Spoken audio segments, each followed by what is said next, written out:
Décrocher, c'est le jeu le plus simple de la Terre. On crédite directement votre compte en banque, ça tombe toute la journée sur Skyrock. Vous envoyez cash au 72020. Rémi, on te retrouve voilà tout pile 8h30 en ce lundi 27 juillet. On y va pour le point et sur l'actu et sur le sport. Et bien sûr, on attaque avec le temps.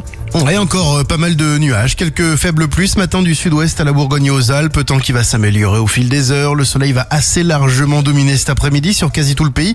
Des nuages attendus en montagne, peut-être des gouttes aussi sur les Alpes et sur la Corse. Et toujours ce Mistral et cette tramontagne dans le sud-est. Les températures 17 à Paris, 18 à Lille, 19 à Lyon, 21 à Marseille. Et dans l'après-midi, 22 sur la pointe du Cotentin, 24 dans le Finistère, 25 sur la côte basque, 26 dans la Loire et près des frontières du Nord, 27 dans l'Eure, 28 sur le massif central en Alsace et en région parisienne, 29 en Bourgogne, en Haute-Garonne et sur le bassin aquitain, 30 en Corse et dans le Tarn, entre 32 et 34 près de la Méditerranée. La pollution, c'est moyen, les indices entre 2 et 5.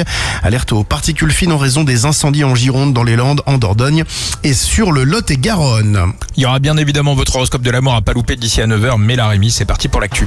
L'incendie en Gironde va durer plusieurs semaines, voire plusieurs mois avant que le message soit passé qu'il est totalement éteint. C'est ce que pense l'état-major des pompiers. Déclaration faite ce matin.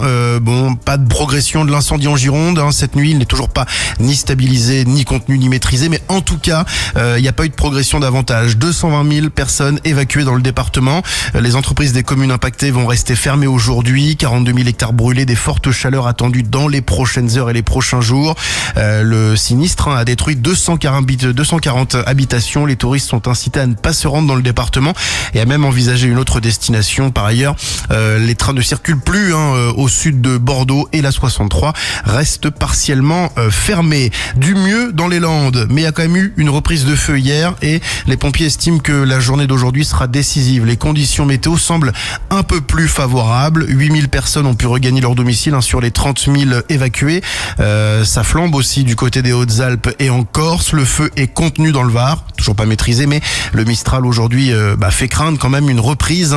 Les seuils d'alerte aux particules fines sont dépassés, on l'a dit, dans 4 départements du sud-ouest. 2,5 millions de masques FFP2 vont être mis à disposition des habitants de la Gironde.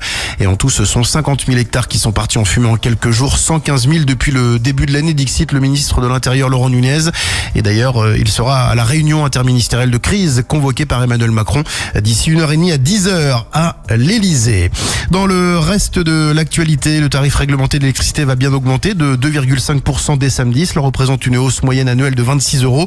Le gouvernement s'était engagé à maintenir les prix, voire même à les diminuer. Et il justifie cette décision par des investissements nécessaires sur le réseau ainsi que les capacités de production. Le gaz va également augmenter d'1,87%. Et puis au moins 2 personnes tuées, 5 autres blessés dont un enfant de 2 ans.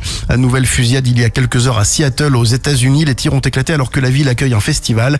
2 suspects interpellés. Les circonstances de cette attaque restent encore floues. On enchaîne avec le sport, Rémi. Ouais, rien n'est fait, mais il pourrait devenir le principal feuilleton de ce mercato estival. Là, on garde d'un œil là sur Bradley Barcola. Il est sous contrat, vous le savez, avec le PSG jusqu'en 2028, mais l'international français a refusé de prolonger.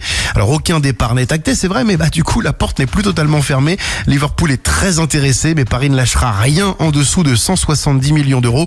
Un montant jugé dissuasif, mais qui ferait de Barcola la plus grosse vente de l'histoire du PSG si un transfert venait à se concrétiser. C'est à peu près ton prix de vente, Rémi, 170 millions d'euros. À peu près. Si Radio Biret Sud veut te recruter. Voilà. Ouais, à peu près. À peu près, voilà. Pas grand-chose. Bon, voilà, Diffoul t'a surnommé le meilleur journaliste du monde. Rémi, on va te retrouver demain matin. Ouais, demain matin. Et voilà, au taquet, dès 6h pour l'actu.